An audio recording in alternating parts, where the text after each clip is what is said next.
Idea video अंगणवाडीतील मुलांच्या मातांसाठी. नमस्कार. आजच्या बैठकीत तुम्हा सर्वांचे हार्दिक स्वागत आहे.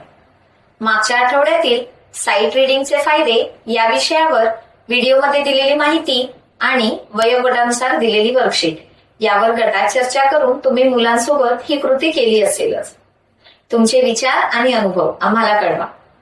आता आपण आजचे काम सुरू करूया. तोपर्यंत आपण व्हिडिओ इथेच थांबू.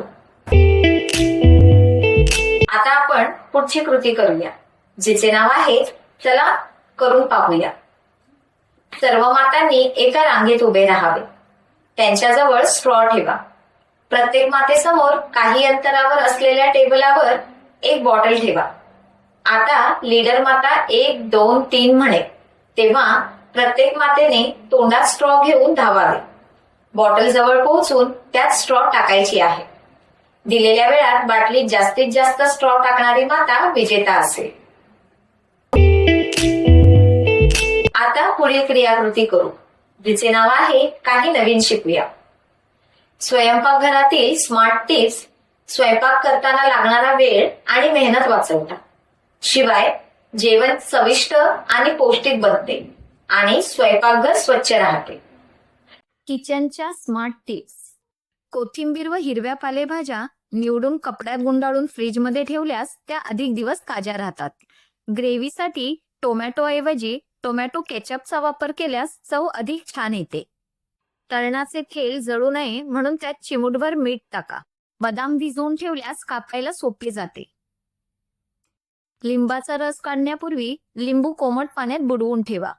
भेंडीची भाजी चिकट होऊ नये म्हणून त्यात 1 चमचा दही टाका. शेंगदाणे भाजण्यापूर्वी त्यांना थोडंसं पाणी लावल्याने ते अधिक खमंग आणि कुरकुरीत भाजले जातात.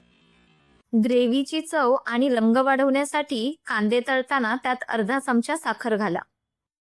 पालेभाजी शिजवताना त्यात खाण्याचा सोडा टाकल्याने तिचा हिरवा रंग तसाच टिकतो.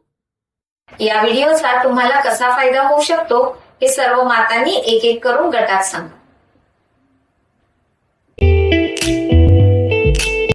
चला आता पुढील क्रियाकृती करू, जिचे नाव आहे घरी जाऊन मुलांकडून करून घ्या. घरी मजेदार खेळ क्रमांक 1. घराभोवती अंक कार्ड लपवा आणि मुलांना अंक कार्ड शोधून ते अंक ओळखण्यास आणि क्रमाने लावण्यास सांगा. खेळ क्रमांक 2. ऋतूंची ओळख. मुलांना ऋतूनुसार घालता येणारे कपडे आणि खाद्यपदार्थांचे चित्र काढण्यास सांगा, जसे की उन्हाळ्यात आईस्क्रीम किंवा हिवाळ्यात स्वेटर. दिलेल्या वर्कशीटमध्ये मुलांच्या वयोगटानुसार क्रियाकृती दिली आहे, त्या समजून घ्या आणि मुलांकडून करून घ्या. दिलेली क्रियाकृती आणि वर्कशीट करण्यात मुलाला आनंद वाटला का? हा अनुभव आमच्या सोबत नक्की शेअर करा. आजच्या क्रियाकृती इथेच संपत आहे.